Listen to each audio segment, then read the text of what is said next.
All right, it's 5:31 p.m. and I will call to order the June 4, 2018 Board of Trustees Workshop. Thank you all for coming. Thank you for your interest in MISD. We'll get right to it. Item number 1 is our Interested Trustee Workshop. Really going to comprise, going to be 3 things we're going to cover tonight. One is to review the Lone Star governance principles, and Larry Lee with Region 18 Service Center will provide what the principles are, what Lone Star governance is all about from a TEA, Texas Education Agency perspective. That's part 1. Part 2, I will review what the current MISD board, how they have implemented that Lone Star governance training here at MISD. And then the third and final segment is just an open question-answer session to try and answer all the questions that you may have about MISD, running for the board, what it's like to be a board member, or anything else about Lone Star governance you'd like to ask. So, without any further ado, Mr. Lee, thank you for being here. Thank you. Well, welcome to the workshop. My name is Larry Lee. I'm a leadership consultant at Region 18. Lee asked me to do a review of Lone Star governance, and that's what I'm going to do. But as I started thinking about the presentation, what do you say to people that are potential candidates? I don't know. And then I went back to my southern roots and what my mom always told me: when someone had a hard job to do, then bless your heart. That's all I have. Just bless your heart. And I say that because just a little bit of my background. I've been in education for 35 years, administration in for about 25. I was superintendent for 14 years. I tell you that only for one reason, and that is to let you know that I've had a ringside seat to board membership and what boards do, what the expectations are, the time and effort that it takes to be a board member. And your board members at Midland ISD have got so much appreciation for people that are willing to take that on. So thank you for being here tonight. If you're a board member, thank you for your service. If you're a potential candidate, thank you for your interest, because what you're looking into is important work. And it's work that your superintendent and his staff can't do alone. That's the way the laws are written. There are certain things that are board responsibilities, certain things that superintendent and staff. And we're going to talk just a little bit about that because it's involved in Lone Star governance. Lone Star governance is simply a system of how you govern schools from a board perspective. Midland ISD went into this, I think, in November of 2016. So they're about a year and a half, maybe a little bit more, into Lone Star governance. It's a system that is research-based. And there's not a lot of research on school governance, but there is some research that indicates that certain board behaviors impact student achievement. Midland ISD has gone full force into that in the implementation. Matter of fact, last time I checked, and Orlando may be able to tell me different, but last time I checked, they were #1 in the state as far as points that you get from implementing Lone Star governance. And so we're very proud of Midland ISD, and I've gone through about, I don't know, probably 35 hours of training with Midland Independent School District when they started this process, and so really proud of that. For our members that have gone through the training in 2 days, they're probably sick of seeing this quote, but this is kind of the essence of Lone Star government. Student outcomes don't change until adult behaviors change. If you're happy with your school system and the results that you're getting, there's really no reason to go through Lone Star governance. If you think that there's room for improvement and you want your kids to do better, that is the reason, and probably the sole reason, to go through Lone Star governance. Student outcomes are very simply defined as what students know and are able to do. And the idea behind Lone Star governance is that you put an intense focus on student outcomes, and you let the rest of the stuff take a back seat. There's still some things you have to do, but it's not the most important thing. This is something I think as prospective candidates you need to understand. This ended up in the Texas Education Code for the first time through the 85th legislature. I want to remind you of something that you may not know. The Commissioner of Education, Mike Moran, and the Assistant Commissioner in charge of governance were both board members before they went into TEA. Mike Morat was I think a board president in Dallas for about 9 years. A.J. Craybill, who was the assistant commissioner of education in charge of governance, was in the St. Louis system. These two men have a pretty clear idea of what they think school board members should do. And so we saw through the legislature some changes. This is one of them. This is a new Texas Education Code 11.1515 that talks about the board's responsibility to provide oversight regarding student academic achievement and strategic leadership for maximum student performance. Believe it or not, it's the first time that the Texas Education Code specifically said it's the job of the school board to evaluate and improve student outcomes. That may sound strange for it, but that's the truth of the matter. If you get into Lone Star governments and you listen to what they tout, not only is that what you do, but that's your number one priority in what you do. And that's where you spend your time doing it. Some intentions of Lone Star government: it's a continuous improvement system to where it gives you an implementation to continue to get better on your focus like that. It's based on the latest governance research.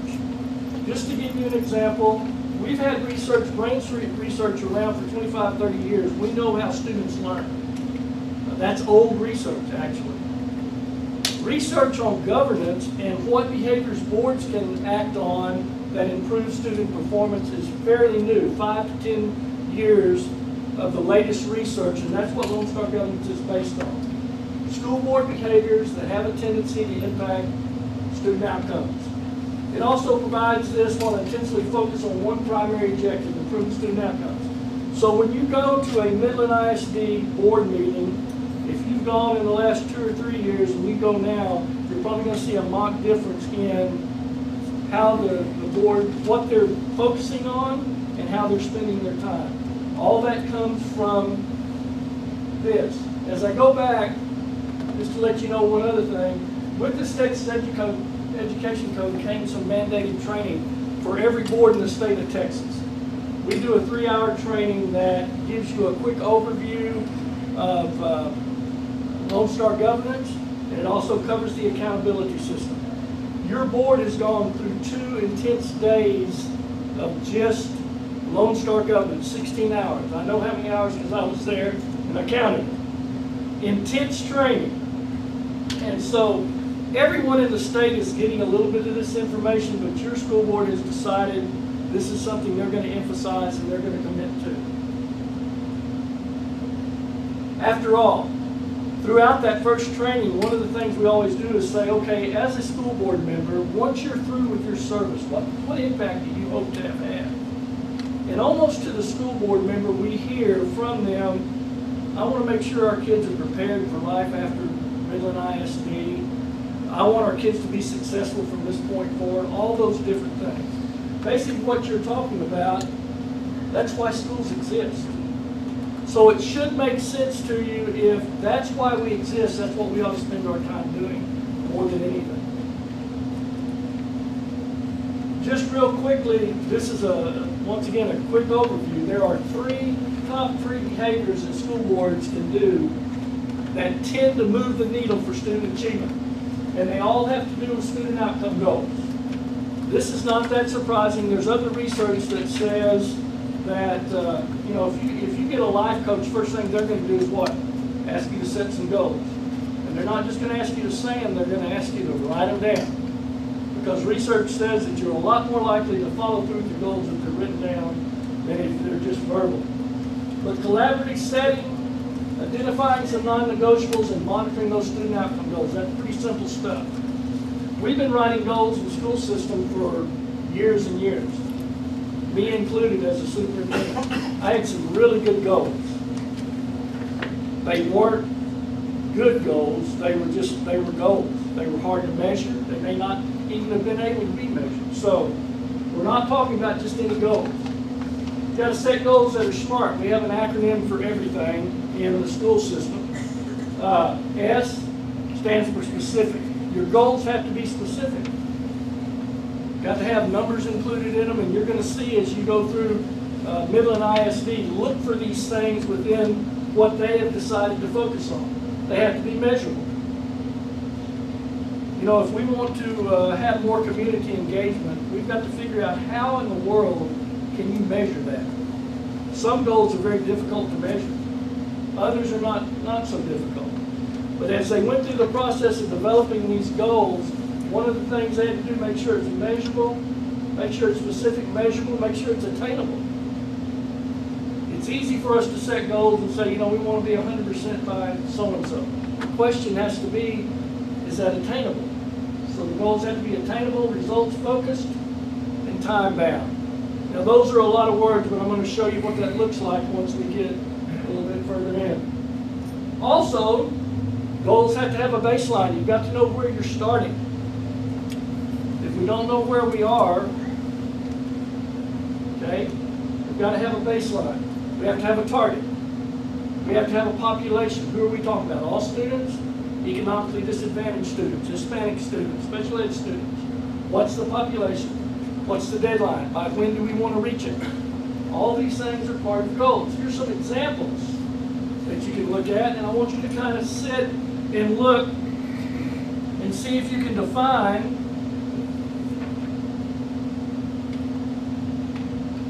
what's the baseline in that first one. So anyone want to take a crack at it? What's the baseline? 20%. We're going to increase from 20%, so that's our baseline. What's our target? 80%. What's our deadline?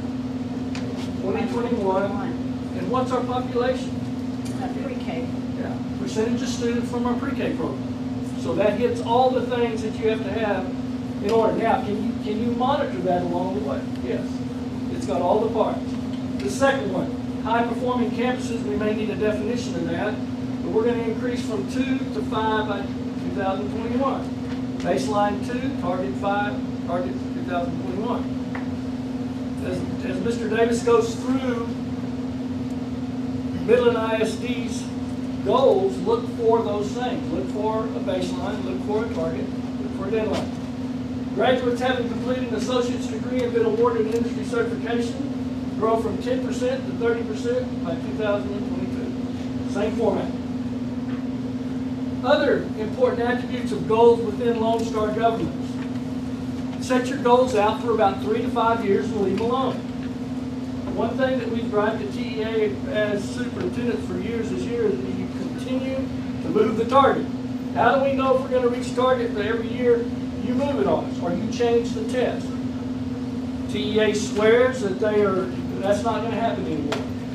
Part of this process, you need to choose goals that are 3 to 5 years out. You need to limit your number. They say 3 to 5 and they recommend 3 goals. That's not many. Now, you can spend a lot of time on 3 goals, but research will tell you, if you set 3 goals, you have a chance of reaching 1 to 3 goals. If you set 4 to 6, research will tell you you may reach 1. Anything over 6, you won't reach any of them. That's just hard research. You want goals that are attainable but challenge the organization. We don't want to set, once again, you want those goals to be attainable, but you want them to challenge the organization. All of these are going to require adult behavior change. Starting with me as a board member. I can assure you that your board members are doing different things now than they were doing 3 or 4 years ago. That's adult behavior change. You want high impact goals. You want goals that if you hit that mark, it's going to make a big difference for your kids. And so Midland ISD spent a lot of time looking at those things. Some important aspects of Lone Star government. We've got a theory of parallel processes. Basically, you've probably heard this different ways. One rendition of this to me is so goes the leader, so goes the troops. Basically what it says, it's reasonable to expect that what's going in the boardroom is going to be replicated outside the boardroom. I.e., if student outcomes are important and focused on by the board, that behavior will be replicated outside the boardroom. I can promise you, from my experience as a board member, as a superintendent, what was important to my board members was important to me. Even if I didn't think it was important to the whole process, self-preservation will tell you it's going to be important to me. If student outcomes are important to your board, I can assure you, Mr. Riddick, it's going to be important to him. He's going to make sure it's important to your staff, and the staff's going to make sure it's important to your students. Theory of parallel processes. We know in school business what gets monitored gets done. I always hated when I set a goal for reading and we reached it but our math went down because we forgot to keep our eye on that. We know what gets monitored gets done, and so you're going to see within this plan some goal progress measures. We set our goal 3 or 5 years, but we can't wait 3 to 5 years to see if we're gaining on it or not. That's what our goal progress measures do. They give us an idea of whether we're moving away to our goal. In West Texas, what I like to give as an example there as a school board member is watching the scoreboard. We all know about football and we watch the scoreboard. What is the goal in a football game? We want to win. Okay? Can I see where I am in relation to that goal at the end of the first quarter? Second quarter? Third quarter? Same process we're asking school board members to do. It is not your job to tell the coach what play to run. It is okay to say, Coach, what's the plan? Right? Because if we're behind 20-0 at the end of the first quarter, we got to do something different. That's not working. That's the whole idea of progress monitoring as we look at our goals. Progress measuring helps us know which adult behaviors are improving, which are not. So we know when to adjust. And we do this on a quarterly basis. As a school board member, you get reports on your goals on a quarterly basis. During also another aspect of Lone Star governance is what we say is important and how we spend our time. I talked a little bit about that.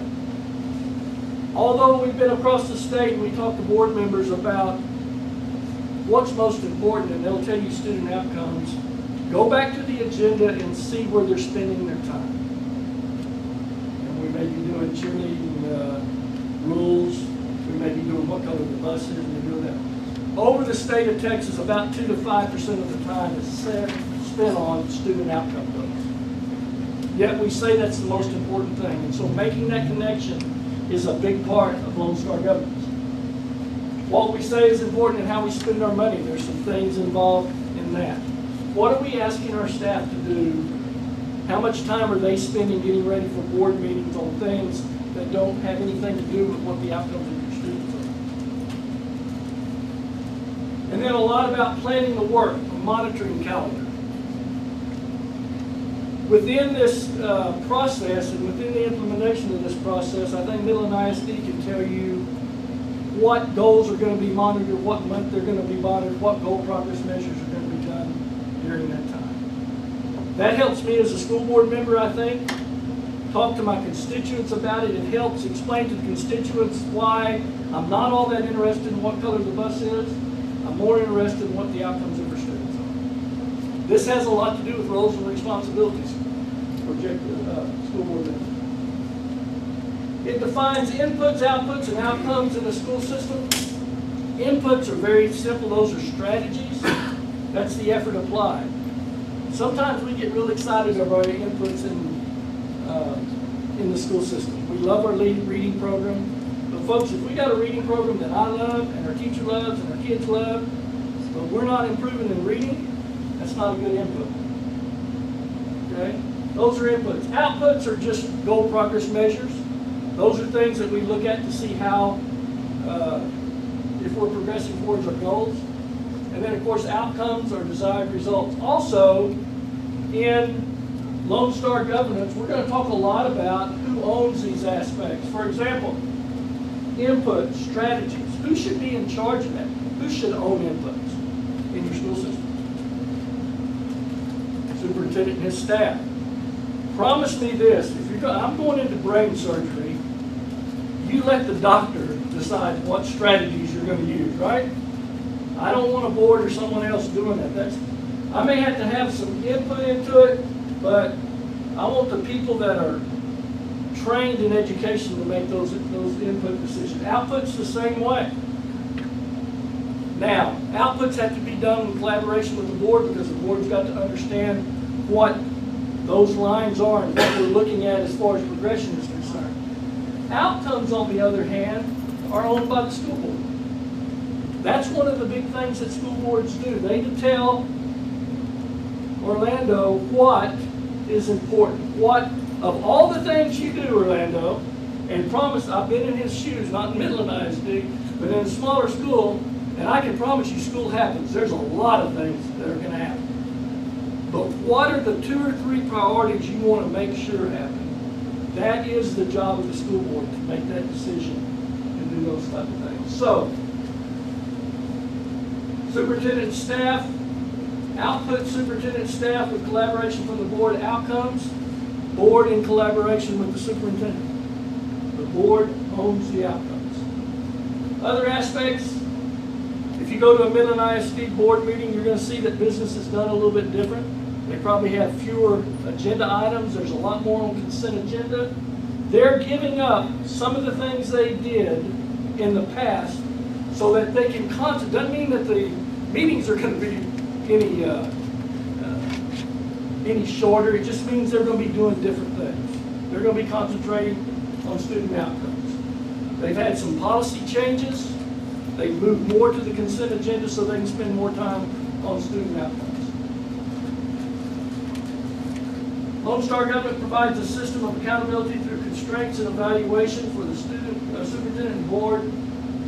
Everything that's on his calendar talks about when we evaluate the board and their progress towards their focus and what constraints they have put on themselves. Superintendent evaluation. In this system, there is no difference between your student outcome goals and your superintendent evaluation. It's basically, are you getting your goal progress measures met? You are or you're not. And that's a pretty hard line for a superintendent, I can pretty well bet you. But if that's the focus, then it'll work like that. All those things are scheduled in your monitoring calendar when you look at that. Lone Star Government includes a detailed implementation integrity instrument. I think last time I looked, y'all were about 62.5 points or somewhere in that line. But you get different points for different levels of implementation. And so, 77. Oh, you get 77. Well, I hadn't seen the latest update. Once again, leading the pack as far as I know. There are processes in there for transparency and advocacy. In other words, you don't do this stuff in a cocoon. This is one of the ways that we do it. You know, it's interesting to me, it's always been interesting to me that people sign up for the school board, they get on the school board, and then we teach them what they're going to do. It'd be a better system to have situations like this where we have people and say, here's what it's about, before you decide to sign up for it. And I'm not talking about just Lone Star Government, I'm talking about the whole job. Because a lot of people get in it for one reason and find out it's something completely different. If you're running for the school board, you don't have to raise your hand to get rid of the athletic director or the superintendent, you're in it for the wrong reason. And you're not going to be able to do that. One vote is what you get to be with the board. So keep that in mind. And it's all based on the 5 points of Texas framework that we've had for a long time. Vision, accountability, structure, advocacy, and unity. Those are the things that are important in governance of school districts. This is another important point. Leaders come and go, but the district remains. When Orlando was hired, they fit the superintendent to the system. They didn't do it the other way around. They had committed themselves to certain goals. Those things didn't change because we got a new superintendent. Those things aren't going to change, folks, because we got a new board member either.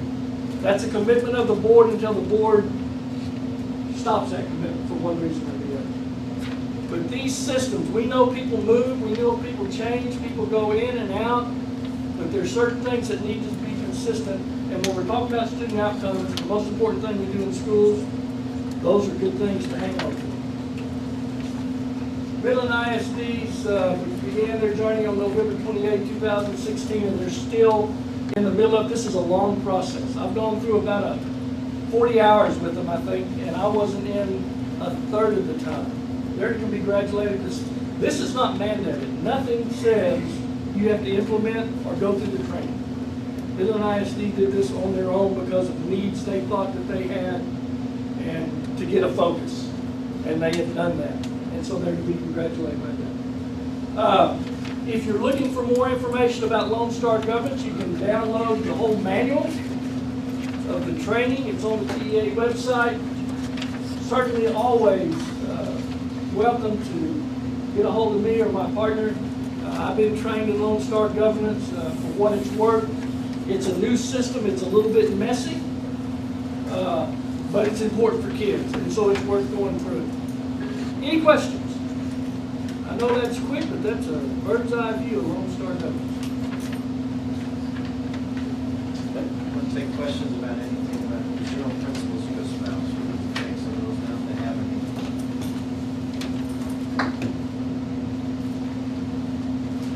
Don't let it scare you off. It's not a system that you've got to write all this stuff and have a whole lot. You've got people that can do that. You've got to bring forward the priorities and tell them what's important. Pretty simple. You might want to take a screenshot of that if they haven't already done so on that information. Raise your hand if you need more time for that. All right.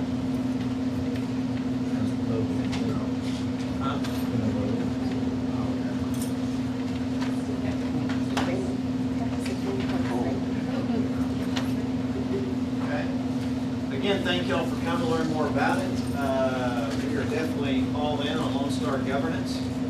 We realized that we had a problem here at MISD and not realizing our full potential. We thought one of the ways we could do so is to learn from those that have been successful in transforming their district.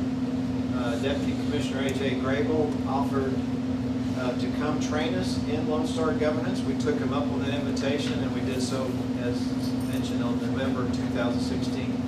That began what we thought was a transformation of the district that we believe continues today. We hope will continue no matter who's on the board going forward. Tell you a little bit about MISD. We have currently 25,718 students. We're now up to 42 languages. That's gone up since this slide was prepared, from 37 to 42. We have 2,845 employees. We have 25 plus different career pathways. We've increased our enrollment 22% in the last 10 years here due to the whole business. We exist on 38 different campuses. We have 775 pre-K students enrolled in 20 different elementary schools. We serve 27,000 meals every day of the school year. We have an average of 4,700 students riding on our buses and transporting within the district, resulting in 1.5 million annual miles transporting students. And part of what our transformation efforts are under the umbrella of Midland on the Move that we'll talk about. The school board consists of 6 single-member districts served by a single member for each of those districts. They serve 4 terms. Here are the current board members. We have 1 vacancy. Those up for election in November are my district, District 6, Mr. Bishop's current district, District 3, and Karen Nicholson's District 5. She resigned to be with grandchildren in Austin. So this coming November, of the 7 positions, 3 will be on the ballot. District 6, District 3, District 5. Because I've been asked by some people coming here tonight, I do plan on running for District 6. Mr. Bishop does plan on running for District 3. And of course, District 5 will be an open seat. There will be no incumbent running for that election. We, of course, are governed by the Texas Education Agency. We have regulations and laws that we must abide by. They're established by the legislature and by the Texas Education Agency. One of the things that the veterans knew before but was emphasized during the Lone Star Governance training is that the role of the board is to be a policy-making body that delegates the day-to-day administration to the superintendent. The way it was brought home to us is that as a school board member, you are one step removed from the community, and your job is to reflect their vision and their values. You are not one step above school management. That school management is left to the professionals, and starting with the superintendent, who is the chief administrative officer of all things educational within a district. As you heard from Mr. Lee, we did complete our Lone Star governance. We are proud that we're the #1 board. We hope to maintain that position because we are truly all in on what this means. For example, you might say, well, what does it mean? Just a couple of thoughts on that. We'll talk about student outcome goals. And so I've been asked, did y'all not set student outcome goals before? Yes, we did. But one of the problems that we had was that, like he mentioned, we would set 12, 15, 18 student outcome goals each year. And we came to learn that it's no different in the education world as it is in the business world or your own, whatever your area of expertise is. If you set 10 goals, you're not likely to reach any of them. You set 3 goals, you're likely to reach them all. And so that's what we did. We set, you'll see in a minute, we set 3 student goals, and we'll talk about those in a minute. Also, as I recommended, you set those goals for a 3 to 5 year time period. 3, 4, 5 years. We believe that the situation was urgent enough and demanded our 3-year goal commitment rather than 4 or 5. We thought we needed to set these goals and achieve these goals within 3 years, not 4, not 5. The rest we'll talk about the goal progress measures in a minute and our theories of action.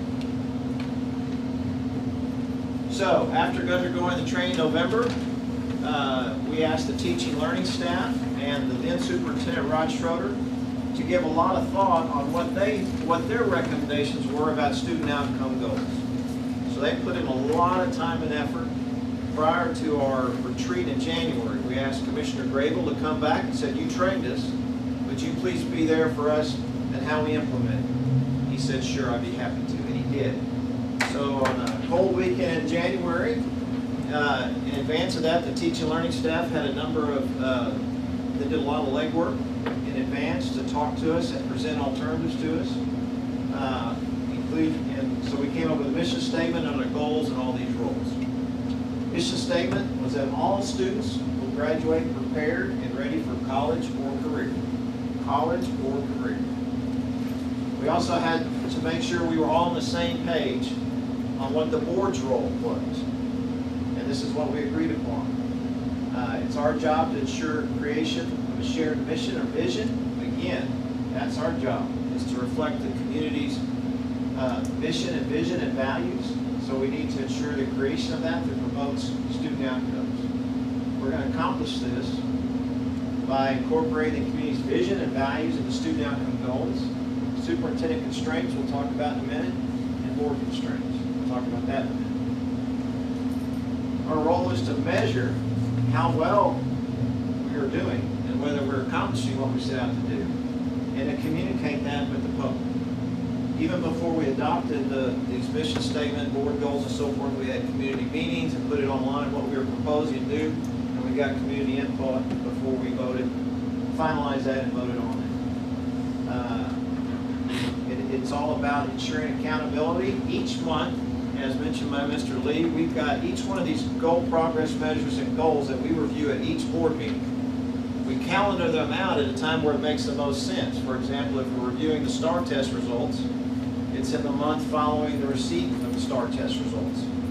If it's about high school graduation, which frustratingly enough, you get the final results a year after they graduate, you schedule it for the month in which those high school graduation results come out. If it's having to do with an interim testing measure like iStation or iEspanol that we'll talk about in a minute, we go over those the month following the receipt of those results. We'll get more of that in a minute. It's all about making sure that each and every month you review how you're doing so that you can hold both the board accountable for making sure they're apprised of the results and the staff accountable to know that we're monitoring them.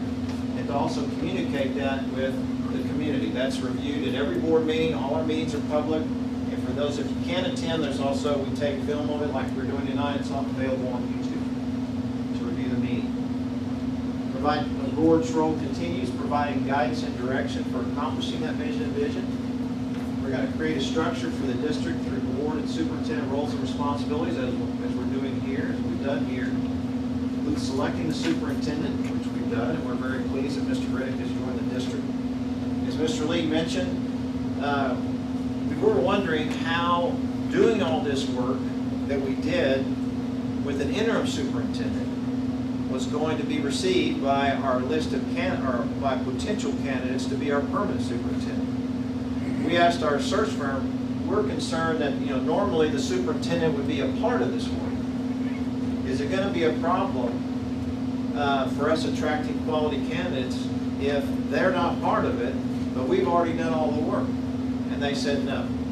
They said, we anticipate that the board that your pool of applicants will be greater than it would otherwise be, knowing that this work has already been done by your school board and in conjunction with your teaching and learning staff. And so that was confirmed. In fact, when they got all the applications, they said, to a person, each one is excited that you've already done this. They're excited to come here, and it makes it more attractive to them. And if you hadn't done all this work already, and the table wasn't already set, and we said, well, that's great, because we also made it clear to our search firm that that part of our application, or part of our requirements, was they had to be on board with all the work that we had done and already done that we're going to review here in a minute. If they're not interested in achieving these results and being evaluated on the basis of these goals and goal progress measures and implementing the theories of action that we'll talk about in a minute, then they need not apply. And many applied, and we're very grateful that the star, one of the stars in Texas, agreed to come here in Orlando. We're excited here, and hopefully, as you've seen, or if you don't already know, you'll see that he's hit the ground running and implementing this, and it's been gotten all sorts of accolades and kudos from the Texas Education Agency and other agencies around the country about the work that he's doing here. As part of, we need to work with him to lead that towards those goals and toward that mission and vision. We need to promote it. Part of our promotion is to have meetings like this with potential board candidates to make sure that you know the work that's already been done, educate you about that, and hopefully that you'll, if elected, that you agree that it should continue. Not to say that you can't change some things and bring your own set of values and vision from the community, but I hope you'll see in a minute it's important that you not make big shifts, and hopefully you're in general agreement with what's been done here. Because for this to work, those goals need to remain in place for 3 years for the most part, in order for there not to be any zigs or zags, and have a consistent message to the teaching, to the staff, and to the community. Define the superintendent's role. He's responsible for managing the district operations. He's responsible for accomplishing the board's student outcome goals within the boundaries provided by our constraints in the state and federal law. You have to comply with local policies and the state mandates regarding SAP. Of course, he's subject to state law too. He's responsible for preparing recommendations for policies to be adopted by the board, overseeing their implementation, developing appropriate administrative regulations. Mr. Lee mentioned, when you have a district that's underperforming, sometimes we got too much in the weeds. You wanted to step into that one step above academic managers. Sometimes you wanted to be the academic managers. Sometimes you want to say, well, I read about this great reading program or this great math program. Can I tell you about that? Or you could say, well, how does that reading program work? The one that you yourself, the superintendent's recommend, or that math program, how does it work? Educate me. I want to understand it as if I were a teacher in the classroom. It's all well and good. You're free to do that on your own time. But board time, that's not the good use of the board time in a public meeting, because that's not our role. Our role is, however, to make sure whatever reading program that you got, or whatever math program that you got, that it's working, that you're achieving the results that we want to see. It's not important that I be able to be a substitute teacher that day and teach that curriculum. It's important, though, that we see the results achieved by those programs, and then hold the superintendent accountable if they're not working. Another thing, we get a lot of operational issues at board meetings, but those are not our issues. Those, if they can be put in the superintendent's and administrative regulations, that's where they belong. So let's talk about our student outcome goals in specific. We have 3 goals as recommended. Goal number 1. And one thing I want to mention about student outcome goals is that one of our concerns was, if you're limited to 3 goals, will you set goals that will leave some of the some of our teachers out, or some of our grades out? Will they not feel a part of it? Because you've only got 3. So what I think we accomplished in doing was to establish 3 goals, which I call stack goals. You'll see they involve pre-K through 2, grades 3 through 8, and then high school. So that we believe that in accomplishing these 3 goals, that every teacher in every classroom feels they have a role to play in the district meeting these goals. More specifically, goal number 1.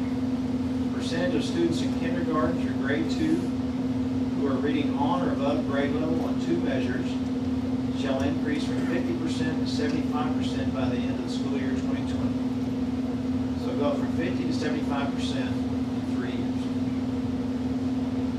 Now, again, as Mr. Lee mentioned, we're not going to go from 50 to 75%. We were actually, contrary to what some people may say, we were actually on an upward trend, a slight upward trend incrementally. But the goal was not to go on what are y'all already on the trend for, and then set that to be your goal 3 years from now. That's not how Lone Star governments work. It's not how this district works, and we darn sure know that's not what this community expects as part of their vision and values. Instead, for us to be able to reach 75% by the year 2020, adult behaviors will need to change, starting with the board, staff, central office, teachers, everybody on campus. To see if we're making progress towards that goal of increasing it by that much, in only 3 years, increasing it by that much, we've got annual targets set for this goal.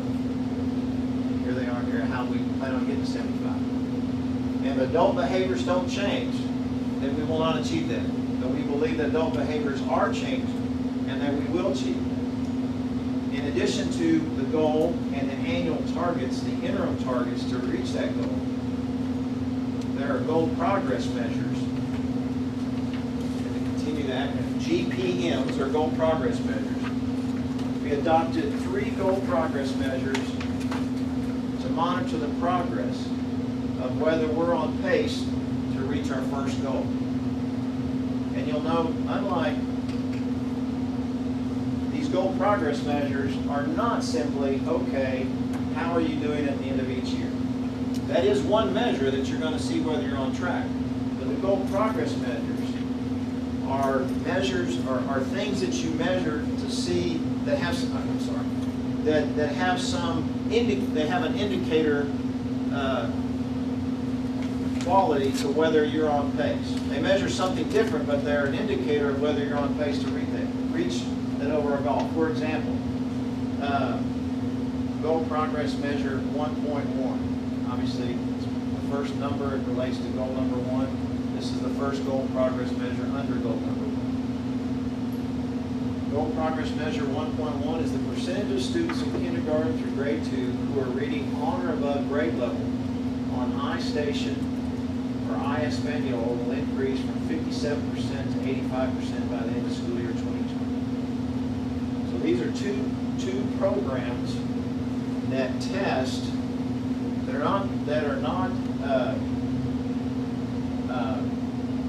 that measure grade level based on these testing, whether iStation or ISD. And yes, for each goal progress measure to go from 57 to 85%, there are annual targets for those to be reached along the way. The idea is that if you stay on pace with these targets, for example, if you're 85% on these measures by the end of 2020, then that should be an indicator that you're going to reach your student outcome goal of 75% on reading on or above grade level by the year 2020. Goal progress measure 1.2. Percentage of students in kindergarten through grade 2 who are reading on or above grade level on Qantas and Nell will increase from 68 to 85% by the end of school year 2020. A different testing measure to determine whether students are reading on grade level or not. Again, this goal progress measure 2 has interim annual target dates for the next 3 years that get us from 68 to 85%. Again, the idea is if you're at 85% by the year 2020 on this measure, testing measure, then you should be 75% reading on or above grade level, 2 measures by the end of that year too, right, the year 2020 also. And finally, the third goal progress measure is 1.3. Percentage of pre-K students producing 40-letter sounds on a district checkpoint will increase from 72% to 85% by the end of school year 2020. Again, there are annual targets to reach each year on this particular goal progress measure. And again, the idea is if by 2020, 85% achieve this goal, then we're likely to achieve that goal. Student goal number 2, percentage of students in grades 3 through 8 who meet standards on both reading and mathematics STAR being the state standardized test, it's administered to every student in public school, shall increase from 52% to 75% by the end of the school year 2020. Yes, these are the annual targets that have been established in order to achieve that ultimate goal. And yes, we will not be able to achieve these goals until adult behaviors change, which we believe they are changing and in the process of continuing to change. And they must change in order to reach these goals, including our ultimate goal in 2020 by that. There are 4 goal progress measures that we established to monitor the progress as to whether we're on target to meet that second goal. Goal progress measure 2.1 is the percentage of students in grades 3 through 8 on track to meet passing standard on both reading and math will increase on district checkpoints will increase from 52 to 75% by the end of the school year 2020. Established district checkpoints, which we hope to increase. Again, there are annual targets associated with each, and this goal progress measure, along with all the others, are checked whenever, for example, these checkpoint results are in. The following month, we see whether we've met the annual target for that year using that checkpoint. Give us feedback as to whether we're on pace or not. If we're on pace, great. If we're way above pace, then it's the reason to change to up these percentages. If we're not on pace, it's a time to study and reflect on why we're not and take action to get us there. Goal progress measure 2.2, the percentage of economically disadvantaged students. So before we talked about just all students, this one focuses specifically on economically disadvantaged students in those grades, and meeting both district and utilizing district checkpoints will increase their passing rate from 39% in the base, that's the baseline, to 70% by the end of year 2020. Again, the idea behind this, like all the others, is if we believe that the economically disadvantaged students are scoring, passing on both reading and math by 70% by the end of school year 2020 on these district checkpoints, that we will achieve our 75% at the end of 3 years. Rick, you can do it. Tell them how we define, so we have to wait to do it. Yeah, so the free and reduced lunch students. Thank you. All right, goal progress measure 2.3, percentage of students on those same grades on track to meet the highest passing standard. This is our advanced learners, if you will. This focuses on those meeting the master's grade level on both reading and math district checkpoints. We want that to increase from 6% to 15% within 3 years. Again, this focuses on a different population segment. These are the ones that are on the grade level of achieving a master's level. again, we believe that if we increase that from 6% to 50% in 3 years, we'll be able to achieve this overarching goal of 75% of the entire student population by the end of the year 2020. And last, goal progress measure 2.4, percentage of students in these grades that are above grade level in reading, score proficient or advanced, and math will increase from X to Y. The reason those percentages are not filled in is because we are establishing the baseline on these district checkpoints this school year, and so at the end of the school year we will fill in these blanks and fill in the percents that we believe would be an indicator that we need to establish for the annual benchmarks, as well as what would be an indicator that we're able to achieve the 75% of this goal. All right, third and final student outcome goal has to do with our graduation rate. We want to increase our 4-year graduation rate from 85%, which our baseline was in 2000, graduating class in 2015, to 95% for our graduating class in 2020.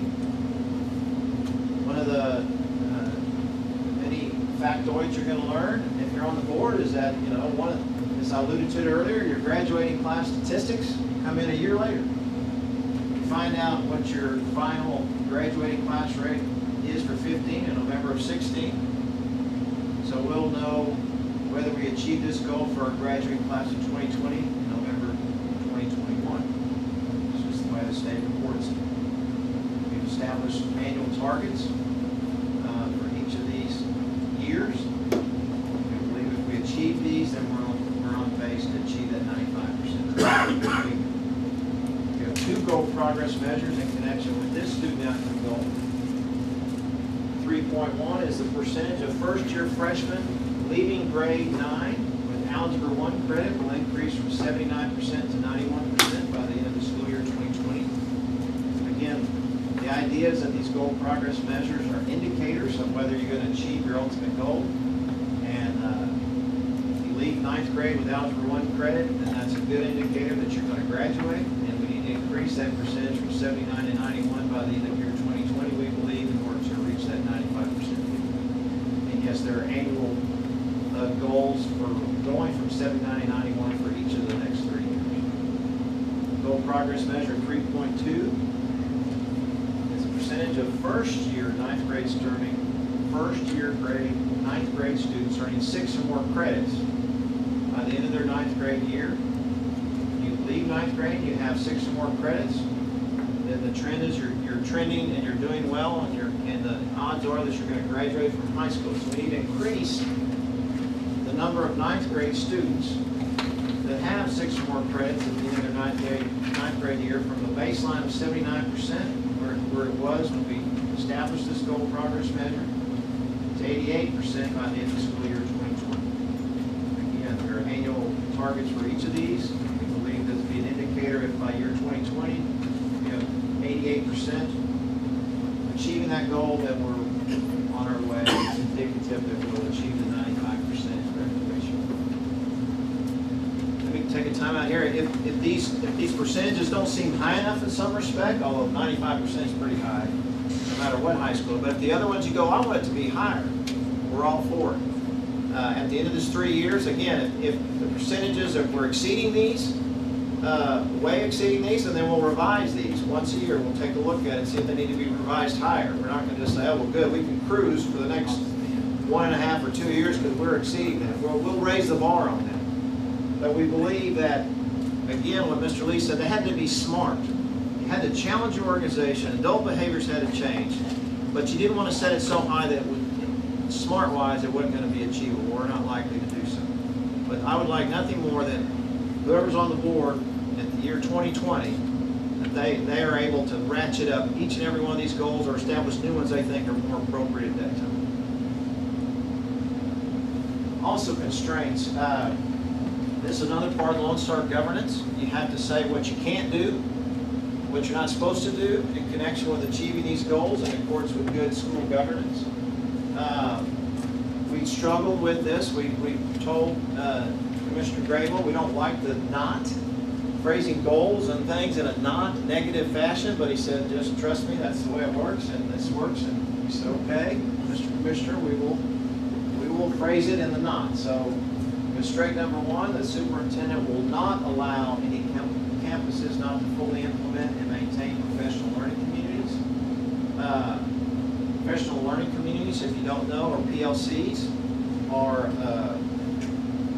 what you do is that you get together your grade level subject matter teachers, and you empower them. You decide, okay, you're in charge of how you're going to teach your students, what the state mandates that you teach in their TEKS, teaching essential. Yes, more acronyms. I forgot what, I know what that means, but now I forgot what the acronym stands for. You decide how you're going to teach the TEKS to your students. You teachers decide how you're going to come up with, you know, your test, your common formative assessments to figure out whether they're getting it or not. You come up with those tests.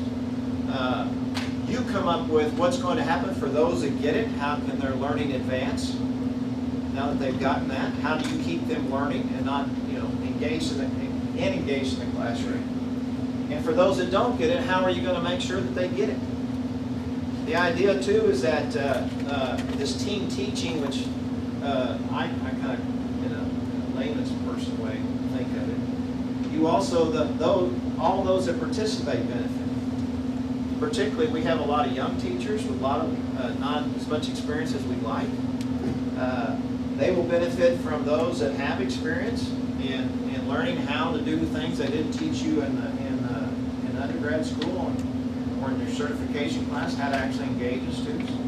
You can compare notes of what works with Johnny or Sally. Also, feedback has been from the veteran teachers. They learn too from the younger teachers who are out of school and have different ways of looking at things and doing things. It's also a situation where when you get back those common formative assessments, the idea is that, okay, well, Rick's class didn't do so well. Pains me to say it, but John's class did fantastic. So I've got to go to John and say, what did you do that they did so great on, and let me learn what I didn't do so good. Hopefully there'll be a point in time where maybe John comes to me, maybe the next segment I've done a great job on, and John comes to me and says, how can we learn? That's the idea. That's the idea. The idea, too, is part of this theme you'll see in theory of action, is it not be central office, hands down driven. There was a reason that I will humbly submit that there was a reason why we needed to have central office driven for a while, because we had increased rigor on the standardized test. We had too many teachers going different ways, not getting on the same page. However, I'll be the first to admit the pendulum swung too far that way, and it lasted too long that way. So you'll see part of our theories of action is to give more autonomy to the campuses, but the PLCs is something that we want to give empowered teachers. This is our third and final year of implementing it. We did it in 3 stages because of the training and the cost involved. We had cohort 1, year 1, cohort 2, year 2, cohort 3, year 3. This will be the end of cohort 3 implementation, so every campus has been introduced to it. Has it been implemented perfectly? No. Are there problems? Yes. Are there challenges? Yes. But our experience from those that have implemented PLCs for longer than 3 years, that's part of the process. You have teachers that were trained in cohort 1 that leave, and that presents a challenge. Now they've got to be retrained, so on and so forth. But we think that this is a foundation for this district improving, and it will hopefully be with us for a very long time. All right, these constraints also have constraint progress measures. Again, it's about accountability, measurement. The constraint progress measure associated with this is, in all there's a PLC implementation rubric. There's a scoring chart, if you will, about how your campus is doing on implementing the PLC on your campus and in your grade area. And so there's a rubric in which there's a scoring sheet. And so without getting too much in the weeds about this, We want 80% of the teams at each campus to reach either the refinement level or the internalized level, which are good things. And they show, and every campus show annual growth by the end of year 2020. We would like nothing more than every campus to achieve internalized. In fact, that was originally the goal that we set. And then part of the learning experience was, well, that's a great goal, but if you have a two-subject teachers on a campus and both of them have left after year one, it's really realistic to believe that they're going to reach the highest level in the next 2 years, or the next to highest level. Or there were lots of practical concerns, so we want, nevertheless, we drew the line at 80% will achieve that, and then every team, all the remaining 20%, will show growth from one year to the next on this scoring sheet. These are annual targets, or how many campuses achieve that 80%. Constraint number 2, superintendent will not allow adult convenience or preference to take priority over the academic progress of the students. Percentage of students at improvement required campuses will decrease from 21% to 0% by the year 2020. That's our constraint progress measure. In order to see we achieve that goal. We want no improvement required campuses by the year 1920. We hope to achieve it before then. Another constraint progress measure associated with this one is the number of elementary assistant principals getting enroll experience. Complex campuses, those are ones that have the challenges, not necessarily improvement required, but just have a lot of challenges, will increase from 17% to 23% by the end of 2020. There are annual targets associated with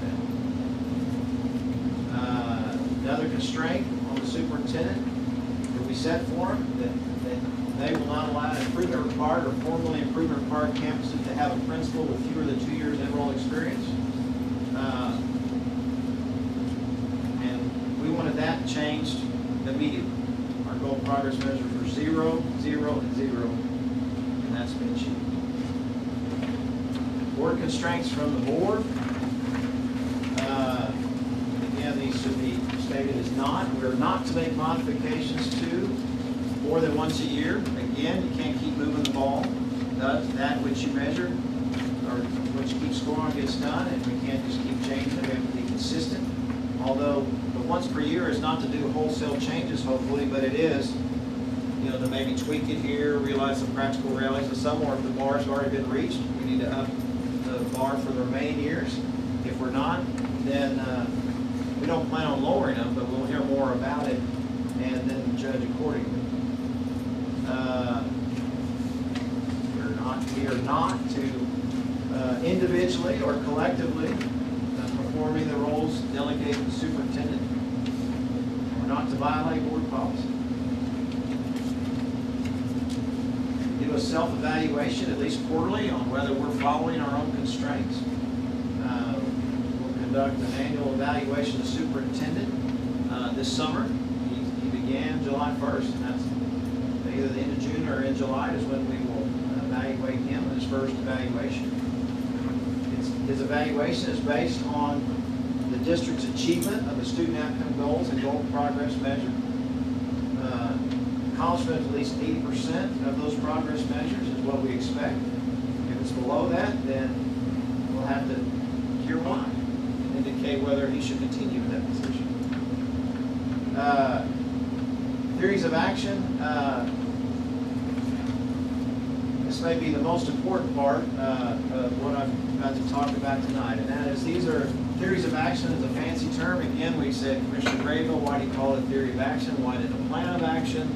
Why don't you do it more in layman's terms? I'm not familiar with this term, theory of action. He said, it's theory of action, just trust me, that's why we're going to call it. So we call it theories of action. One is every MISD staff member shall have a growth mindset.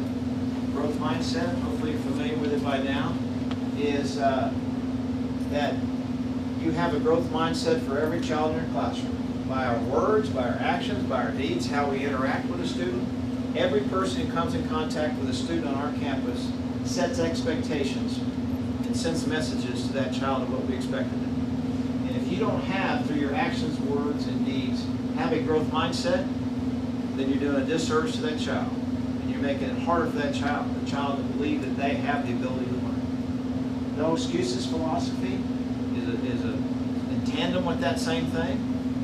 That there are no excuses. Yes, we have a variety of challenges among our students today. You have to find a way, it's our job to find a way to overcome those challenges, to reach that child. No more excuses on student achievement. Alluded to this a bit earlier. We are definitely on a managed instruction, that's the central office, but we want to move to an earned autonomy theory of action. By that, we mean that campuses that have a proven track record of achieving student performance and governing well will be giving more of those responsibilities, including how to staff, how to budget, how to govern their own campus, and the central office role is simply to support them in what they do and hold them accountable for results, but not to dictate what's to be done on that campus from central office. It's more of the principals telling central office what they want to do and how they want to achieve it. It is earned. It's not something we say, okay, you've all got autonomy now. We'll see how you do, and then those that drown will come back and manage instruction, and those that swim, great, you can continue to have it. It's based on earning that. And we've got some definition, operational threshold now, but it'll also be part of our school performance framework too, that is another term that we talk about as system of great schools, and talk about what are expectations of each campus in order for you to get there in autonomy. We're going to set the standards and what we want. It's all about student needs rather than adult preferences. I'll run through this. Highlight some of the things, not the questions and answers. This is an important one. Within no more than 5 years, the district shall have begun a transition to a system of great schools theory of action. A system of great schools is not just a phrase, it actually encompasses a certain philosophy, strategy, and way of governing, running your school district. It's a way of providing choices to all students so that they can choose what school and what educational path they want to take. We want to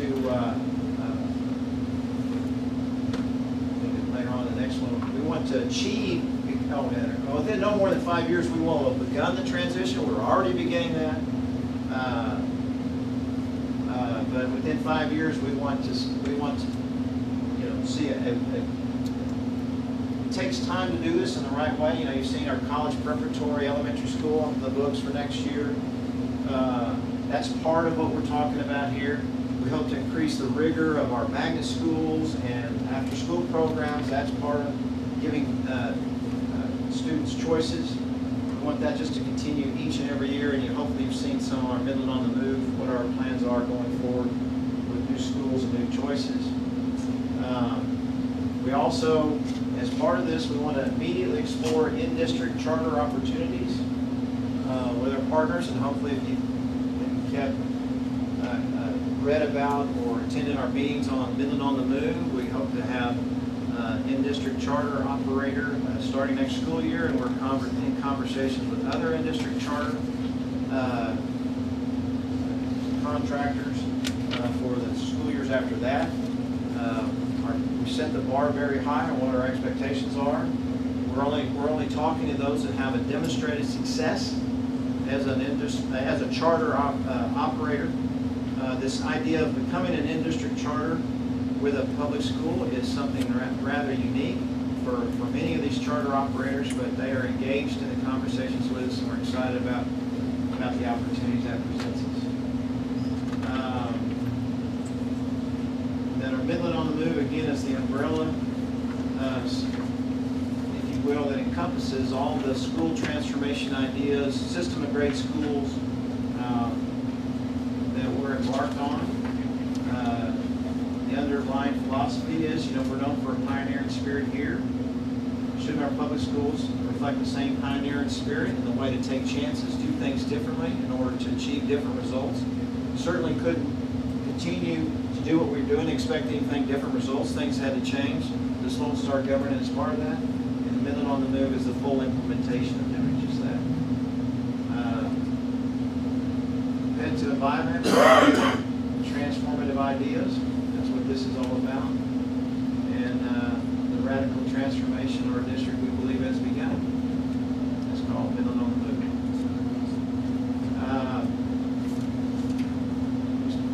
There are several parts of this. I'll just, quickly try to wrap up here. There's several pillars to Midland on the Move. You got to listen and learn, engage your community. You need to focus on teaching and learning. You got to know your schools, define expectations, and then redesigning our central office. Making it, instead of being a top-down, have it be central office supporting the campuses that are on top. And we've got to focus on talent. Things we talked about, Lone Star governance, district of innovation. Some of the policies we adopted to try to achieve that. Our school performance framework is part of the system of great schools. You establish a benchmark and expectation for every campus, and then you allow them to continue with that autonomy and performing that school so long as they meet the expectations. These expectations are set by the community and implemented in policy by the board. All right. Finally, got the questions. Sorry, ran through that real quick. We're trying to be mindful of your time. There's a lot to it. But we'll take any questions now and are available for any follow-up questions after tonight. One of the things I wanted to point out too, because a lot of the GPM measures that you saw, there were talking of I-Station, quantum now, that sort of thing. That's not stuff that the school board knows. And so that's where we go to the experts, which is the teaching and learning team, the superintendent. And so when we delivered all this stuff, we sat with them for 2 days. They gave us information that we kind of, formed opinions then. So it goes back to that, well, we're not experts in education. Because that's not what we do. It kind of helps you know that when we've got those people in the room with us, they kind of show us what the results are, where the baseline was, and how to get to where we want to go. So some of that's kind of looks scary when you start thinking about, well, how am I supposed to know what all this means? And we're not experts here, and that's why we don't try to do what Mr. Riddick's job is.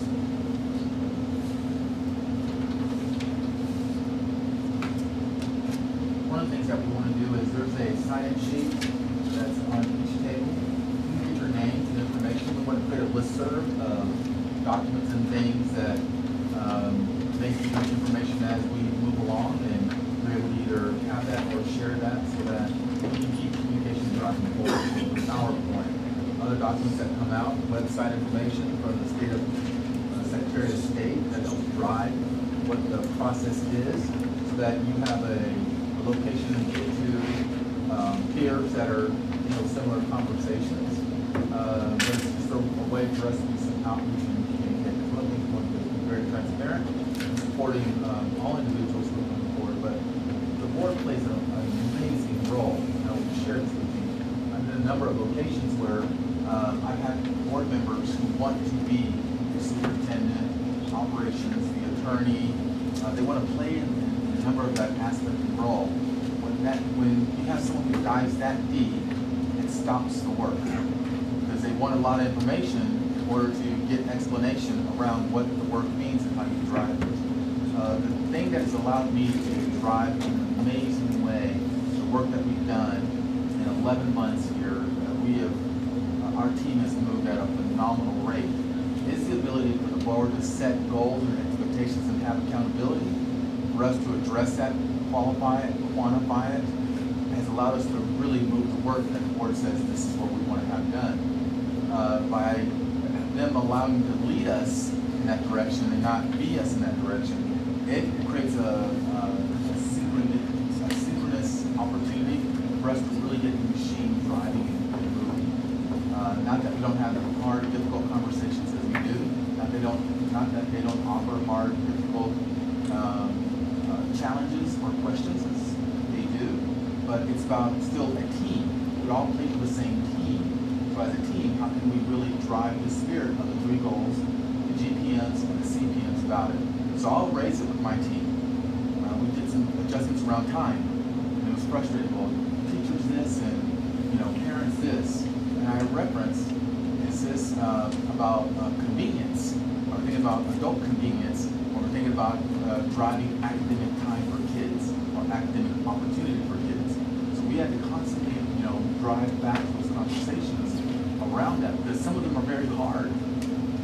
But if you can keep this as a goal and as our North Star, which we do, this is my evaluation, is every member of my executive team's evaluation.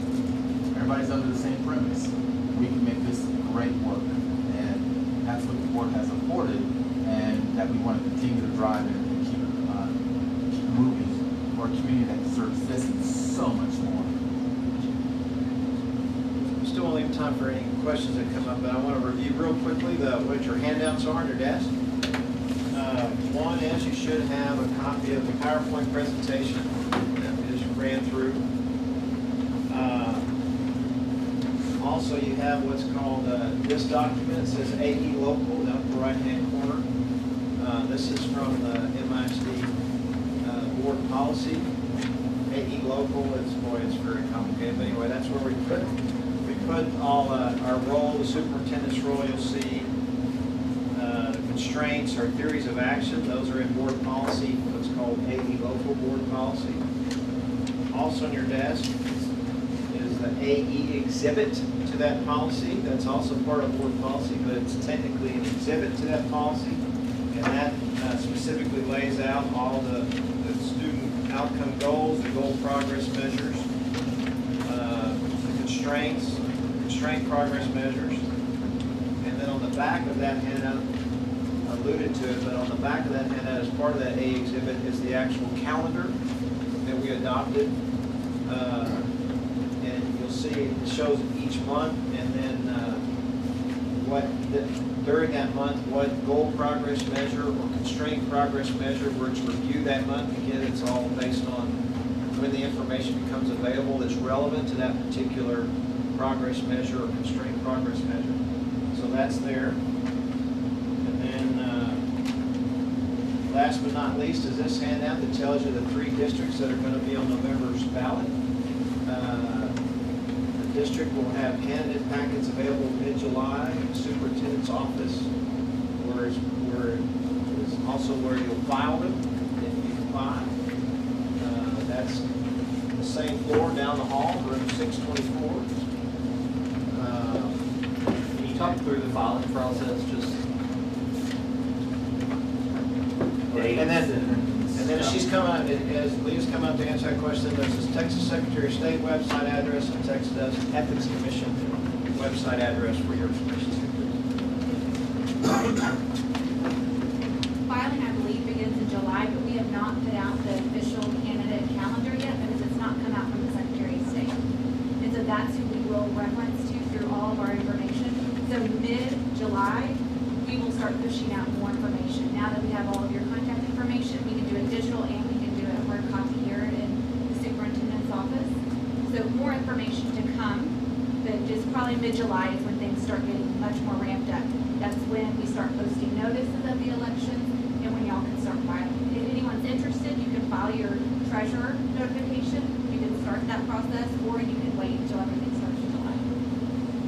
And then we'll give you as well on the website under the boards tab, information that goes there also. So there's the listserv so that we can push information out to you. If you miss it by any chance, you can go to the website, to the board section under their tab, and in there will be a board candidate radio button that you can select.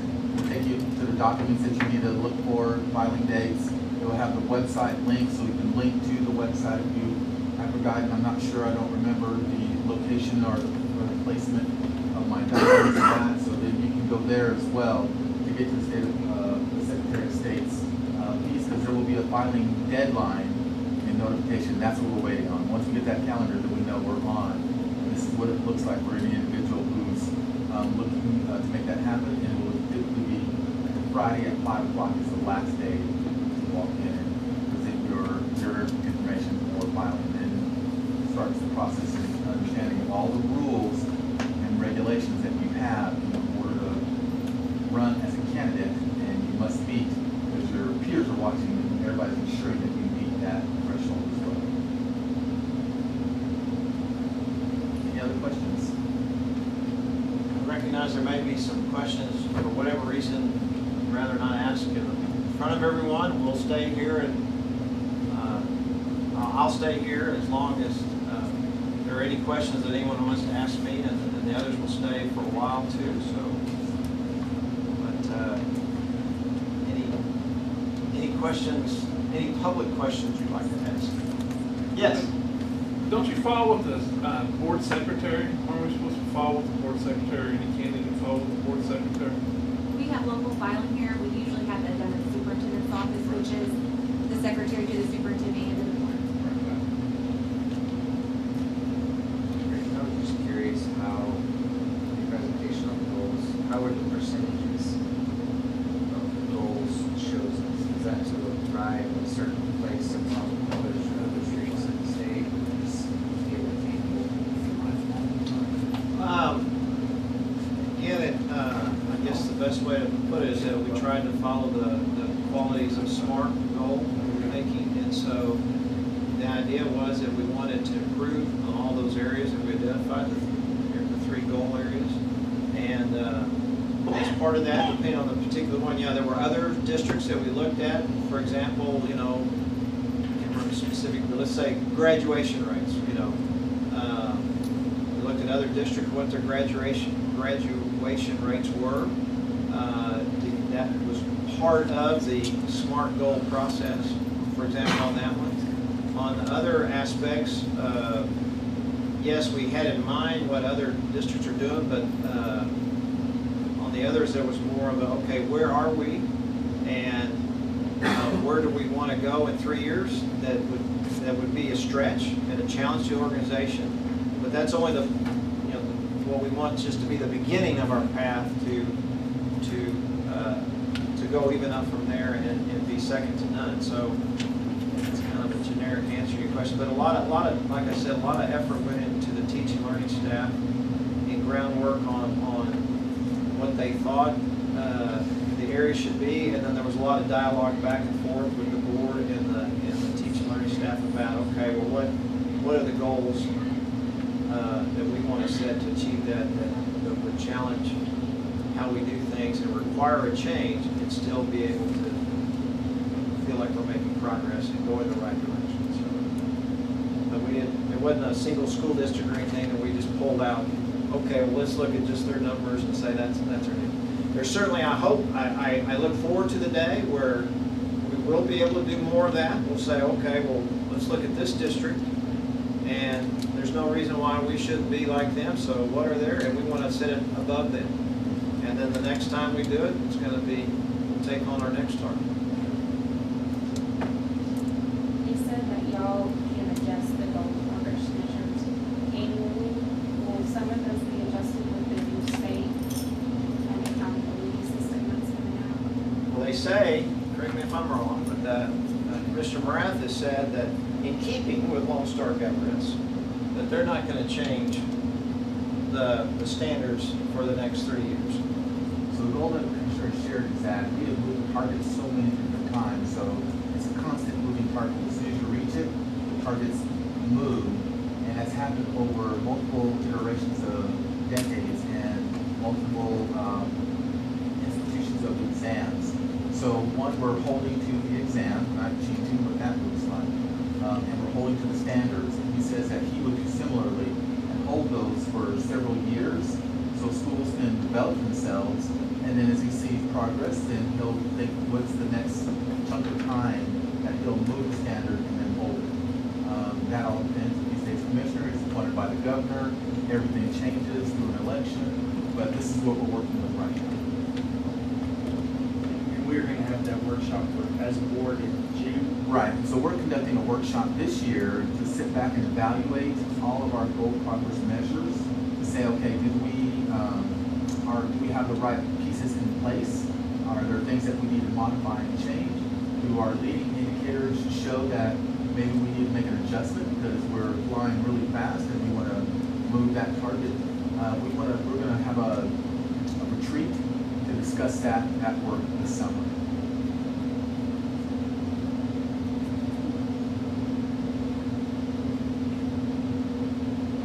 I have a question.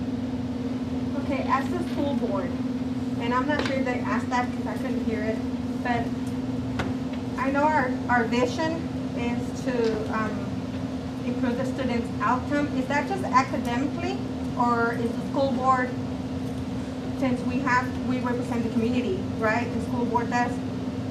Do they also talk about anything else that it's not academically, that it's any issues that is going around the schools, or is it just the academically part of it? Well, certainly all our, as you saw, all our student goals are academically oriented. That's not to say that we aren't focused on safety, on the well-being of the whole child, yes. Or communication, just anything else? Yeah, I mean, part of it is embodied in the theories of action and in the superintendent's role and the board's role. That's incorporated in there, but so yes, but you're not going to see them in the student goals or the goal progress measures. No. Yeah, we don't mean to suggest by focusing on student outcomes that we don't care about safety. We do. We don't care about the well-being of the whole child. We do. And again, we also want to provide choices even within the academics about being able to, hopefully, with the full implementation of the system of great schools, they'll have choices to choose their own educational career paths that meets up with what their interests are or what they want to do and how they want to study. So if goals are set within 3 years, which is what y'all are doing by the 3 year, but if something was to come up, then there is a chance that that can be talked about, right, within the 3 years, and like you had mentioned there when you were talking. Yes, yeah. For example, like in June, we'll be reviewing all the good news is that I didn't mention it, but the good news is for the first year, we're at the end of year 1 of this 3-year process, and we have reached virtually all, but not all, of our goal progress measure targets. For those that we greatly exceeded, which were some, then we'll have to seriously consider about raising the bar, listening why we exceeded it, and is it because did we set it too low? I think we did. Or is it, well, this is the explanation why we exceeded it, but well, hold on, there are reasons why you may not consider, you may not want to raise the bar from where you've already established for future years. If we're not achieving that, I don't know that there's going to be a lot of movement by this board to lower any standards, unless, for example, in that rubric, we listened carefully. They said, look, you wanted this bar set. Now, you wanted all these schools thinking that the premise was, okay, we're going to have the same teachers implementing this professional learning communities for the next 3 years. Well, if you did, there was every reason to believe that, by gosh, after 3 years, every one of those campuses, every one of those teachers ought to achieve either the highest level or next to the highest level of implementation. Well, we were listening and go, well, that's not the way it actually happens. So we lowered it to 80% with every single campus having improvement from one year to the next. That would be an example of where we didn't achieve our goal, that we tweaked it to reflect reality. But we do hope that the student outcome goals, the overarching 3 goals, unless there's some big reason, they remain those 3 goals. The goal progress measures, I think, are more likely to be tweaked as we go along. And our expectation is that the student goals themselves will not change unless there's a good reason to change them, and hopefully they'll be up, not down. In reference to your question as well, I think it's important to note that in addressing the whole issue of academic performance, a byproduct of this hopefully will be improved student attitude, morale, and appreciation of their immediate environment, which will obviously be their campus. Those things are not necessarily as easily measured as as others, but they are very important to the self-esteem of every student in our district. Yeah, there's a question, ma'am? Oh, thank you very much. When you look at, I'd like to know more about the information in regards to studies, because I see that the goals are set, but where's that data coming from? Is it in a certain increments, I think 7, as they go up to meet measures, and I don't have a presentation, so forgive me for that. But what I would like to know is that when you're setting goals for students and for the overall district performance, the information that you acquire in order to make those decisions on reaching those 3-point goals or those stacked goals, where is that coming from? I think I would answer it this way, that again, the teaching and learning staff came to us with the baseline information for the goals and for each of the goal progress measures that we ultimately adopted. They also gave us information about our trends in those areas prior to the baseline year. So we got to see on what trajectory we were on before we established the baseline year. And so we certainly, again, we didn't want to just say, okay, well, let's take that same trajectory and set that to be the goal in 3 years. If the goal is going to, if that trajectory is going to have us here, we wanted to make sure we were somewhere up here. And so it was a combination of looking at where we were when we established the baseline. It was a look back to see what progress we were making to get to that baseline. And then we wanted to be sure and set the goals higher than where we would otherwise go in an effort to really start and transform this district for all students. So examination of the trends and then making it more challenging? Yes, Okay. most definitely. It was all about challenging adult behaviors to change in order to achieve this, because we did not, we weren't going to get to where we want to be without adults' behavior changing district-wide. Not to say that every single individual needed to, but as a district collectively, we need to change our adult behaviors in order to achieve the goals we want. And I understand that the PLCs are a part of that process, if I'm correct. Yes, Okay. that's part of our theories of action. Yes. Is that they're to be maintained and incorporated, and hopefully continual improvement in those as well. It's all about continual improvement on each of these things. But we as adopting as part of our board policy that those are here to stay, because we think that's an important foundational piece to improving instruction and academic. But I guess I'm stuck on it. He's right in line. The PLCs, happen on every campus, and on every campus now we have data rooms, and so those teachers are going through data that's provided from our teaching and learning team with information that's coming from results from the district. So it's a constant flow of data. It's kind of like what he talked about, Shirley talked about, when we're not waiting till the end to see a score, final score. They're kind of seeing it as we move along. So we have these checkpoints that teachers are seeing all along, as well as administration, as well as the school board. And so it's kind of an ongoing growth from what our teachers see, what they've got to go back and revisit. We had 4 questions. What do we teach? What did they learn? What did they not learn? And what do we do if they mastered that expectation? So they had 4 questions that they had to answer in these PLCs. And so it's kind of an ongoing process. But yes, every school has a data room where they're monitoring their students as well as us. And we call those leading indicators. So leading indicators help us assess are we on target, and we present those to the board monthly to show are we on target, are we off, and we are having that dialogue in between that time to dive into what are the resources needed, what do we learn, what do we not learn, how do we grow, how do we sustain and maintain. We're having that dialogue of conversation all the way through, all the way down to the campus level, to the teacher classroom. And we're using one static piece, which is a state assessment, because that's given across the state. It gives us an idea of what peer or comparable districts look like in regards to us. There are 1,036 school districts, some with as little as a few hundred kids and some with as many as 200,000. So it gives us an idea of what that measurement of success looks like, and how can we help drive our expectation and our goals so that we can get to a level where our community is very pleased with what's driving academically. Still focusing on the whole child, still focusing on safety and quality of food and quality of air and lighting and everything else that we want our kids to have around. But these three things are embedded as the foundational root of what we want to ensure that we never lose. Okay, and this will be my last, I apologize. Okay.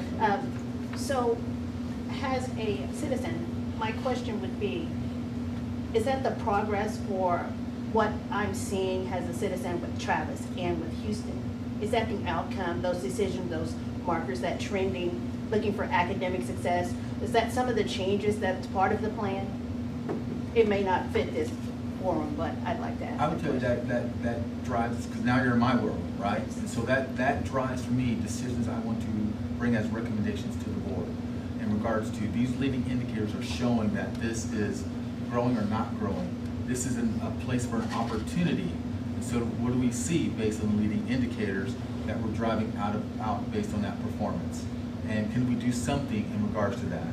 And as time goes on, there are state demarcation points that drive that conversation as well. And so an example of Crockett drove us to that breaking point, or that brink or the edge, and we had to make a decision. And so we made a decision and moved forward with a new campus, which is General Franks Elementary. Right. And as we see our demarcation points for where the state has us, we're using our leading indicators to better inform the board on decisions that they have to make in regards to where we are with school transformation. And some drive it early, and some opportunities step in, and we see what the climate of the neighborhood and the community is like, the school is like, where we are, and what's growing or what is stagnant, and how can we help infuse that, and we bring that information to the board. So then we bring a recommendation, and then the board, based on that recommendation, makes a decision. Well, I applaud the changes. Thank you very much. Very positive in this community. I'm very proud of it. Thank you, thank you. All right, well, we've exceeded our 7 o'clock time that we said this would last. However, I will stay until all questions that want to be asked are answered, and there will be others that will stay for a while too. So thank you again for coming. Thank you for your interest. And if you have follow-up questions, we're available to answer those after tonight as well. Thank you very much.